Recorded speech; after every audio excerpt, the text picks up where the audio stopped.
we have better evidence that previous models are obsolete.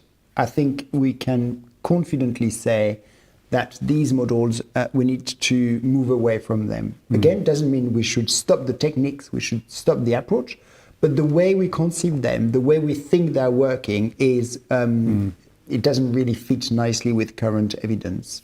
And that comes from preclinical evidence outside of osteopathy. So if you look at how the structures around the brain work, the amount of pressure you would need to create any change, the amount of force that osteopaths tend to do, when you look at the studies that have been published around the validity of palpation and things like that around the cranium, it just doesn't fit.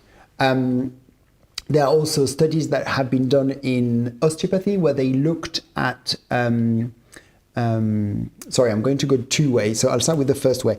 Studies where one thing that comes often is that palpation is not reliable. And there's a big body of evidence around that, and that, to some extent, is quite true. Saying that, in cranial osteopathy, there's also some research that looked at if you train osteopaths to be quite specific about a technique, then the reliability is excellent.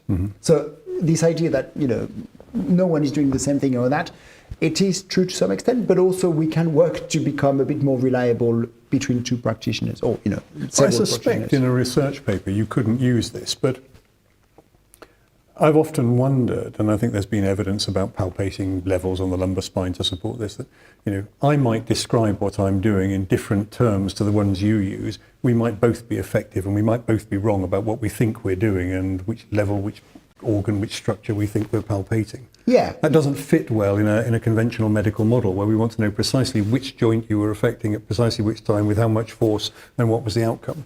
Yeah, and I think also a lot of osteopathic or even chiropractic models tend to be quite tissue-based, and, you know, you're going to affect the fourth ventricle or, you know, the gallbladder, or, you know. Yes. So the models tend to be quite specific. And probably we could be a bit simpler in our models.